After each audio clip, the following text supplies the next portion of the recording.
Господје Опемова, зборувате за здравството, а главна карактеристика на здравството се долговите. Пред малку мојот колега Николов ги спомна 52 милиони евра долг на здравството према своите должници, према своите добавувачи. И вашиот однос со должењето го имате покажано од пред повеќе од 10 години, ама најверојатно ние не бевме во можност да го препознаеме. Денес бев на промоција на книга. Станува збор за новинарски хронопис на новинарот Ѓорѓи Ајановски, еден од доаените на македонското новинарство. И не би зборувал за неговиот опус, зашто делата зборуваат и за новинарите и за уметниците. Јас сакам еден цитат од книгава да ви прочитам.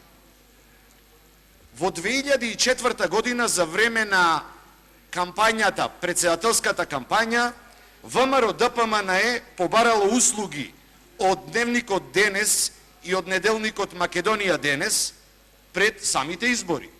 Трошокот бил 400.000 денари. Од сето тоа не е платено ништо. Платен е само 258 страна во книгата. Освен првата рата, која беше во символичен износ, ништо друго не беше платено. На следните избори, овај весник едноставно беше целосно игнориран и казнет само затоа што барале надомест за долговите од предходните председателски избори.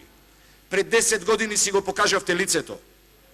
Пред 10 години го покажавте својот однос и спрема медиумите, заради тоа што има подобни и неподобни, ама го покажавте и својот однос спрема парите и спрема бизнисот во Македонија. И во бизнисот има подобни и неподобни. И како сега да зборуваме за развој на економијата во Република Македонија, кога самото плаќање, самиот поврат на ДДВ, сите останати долгови кои ги има државата, селективно се спроведуваат и се сервисираат спрема економските оператори.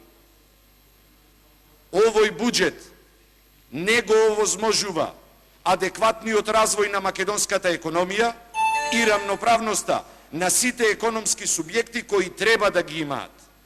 Всушност со овај пример, вие одамна ја имате покажано селективноста и спрема македонските граѓани, меѓутоа и спрема се она кое не ви одговара на вашата политика и вашата стратегија.